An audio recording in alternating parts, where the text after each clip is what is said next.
गला ट्रक तो छड़े दी पड़ेगा नहीं जो मैंने बाली से आई थी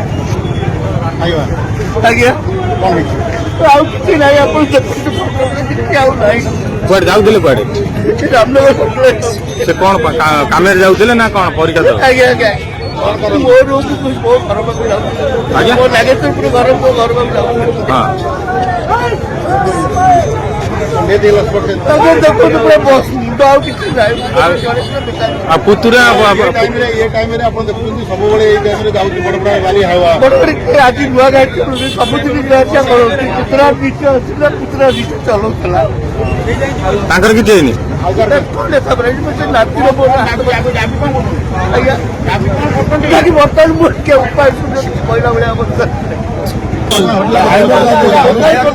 ଆମର ଜୁହୁରିଆରୁ ଦଣ୍ଡାମୁଣ୍ଡ ଛକ ପର୍ଯ୍ୟନ୍ତ ଅଟୋନମସ୍ କଲେଜ ଇଞ୍ଜିନିୟରିଂ କଲେଜ ଦେଇକି ଏ ଯୋଉ ରାସ୍ତାଟା ସକାଳ 8ଟାରୁ 12ଟା ପର୍ଯ୍ୟନ୍ତ ସମ୍ପୂର୍ଣ୍ଣ ରୂପେ ଜାମ୍ ରହୁଛି। ଯେହେତୁ କଲେଜଟା ରହୁଛି, ଦିଟା କଲେଜ ରହୁଛି ଆଉ ବିଭିନ୍ନ ପ୍ରକାର ଅଫିସ ରହୁଛି, ଏଠି ପ୍ରଶାସନ କୌଣସି ଭାବରେ ଦିଘା ନାହିଁ ଯେ ଶହ ଶହ ହାଇବା ସକାଳ 24 ଘଣ୍ଟା 100 ସ୍ପିଡରେ ଏ ଛକରେ ଏ ରାସ୍ତା ଦେଇକିରି ଅତିକ୍ରମ କରୁଛନ୍ତି, ଯାହାଫଳରେ ଆଜି ଆମର ଏ ଯୋଉ ଦୁର୍ଭାଗ୍ୟଟା ଆମର ଆଜି ଆକ୍ସିଡେଣ୍ଟଟା ହେଲା ତାକୁ ଆମକୁ ଭୋଗିବାକୁ ପଡ଼ିଲା ହାଇୱା ଯୋଗୁଁ ହେଲା। ଏବଂ ସେ ବହୁତ ଲେଫ୍ଟରେ ଥିଲେ ବି ସ୍ଲୋରେ ଥିଲେ, ବାଁ ପଟରେ ଥିଲେ ଏବଂ ସେ ହାଇୱା ଓଭରଟେକ୍ କରିକି ତାକୁ ବାଡ଼େଇକିରି ଏମିତି ଆକ୍ସିଡେଣ୍ଟ କରେ ଆଜ୍ଞା ଚଢ଼େଇ ଦେଇକିରି ଆକ୍ସିଡେଣ୍ଟ କରି ମହିଳା ଜଣଙ୍କ ମୃତ୍ୟୁବରଣ କରିଛନ୍ତି ଆଜ୍ଞା।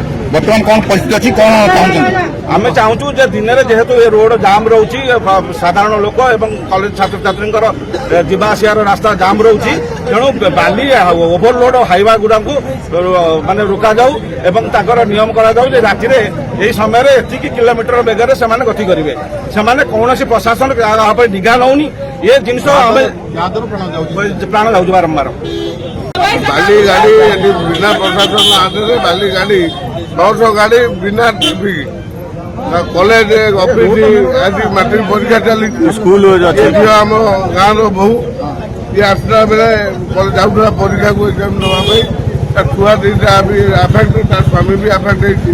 ପୁରା ସ୍ତ୍ରୀର ଏଇ ପ୍ରକାର ବାହା ପଟରେ ଚଢ଼ିକି ଆଇବା ତା ମୁଣ୍ଡର ପୁରା ମୁଣ୍ଡ ସାଇଡ୍ ପୁରା ଛେଟରା କରି ଗାଡ଼ି ଅଲରେଡ଼ି ପଡ଼ିଯାଇଛି। ପ୍ରଶାସନକୁ ମୁଁ ଅନୁରୋଧ କରିବି ବର୍ତ୍ତମାନ ସୁଦ୍ଧା ଯୋଉ ଦିନ ଟାଇମ୍ ଅଫିସ୍ ଟାଇମ୍ରେ ପ୍ରଶାସନ ନିଘା ରଖୁ ଯେ ସମୟ ଇଏ ଟୋଟାଲ ଅପରାଧୀ ଘଟଣା ଘଟୁଛି। ଆମେ ବର୍ତ୍ତମାନ ଟ୍ରାଏ କରୁଛୁ ପ୍ରତ୍ୟେକ ସବୁ ହାଇବା ବାଲି ଗାଡ଼ି ଅରିଜିନାଲ ବି ଅଭିନନ୍ଦନ କରୁଛୁ। ଇଏ କେମିତି ଦିନେ ସକାଳ 9ଟା 10ଟା ସୁଦ୍ଧା ଏତେ ସ୍ପିଡରେ ଗାଡ଼ି ମାନେ ଯିବା ଆସିବା କରୁଛନ୍ତି। ସାଧାରଣ ଲୋକ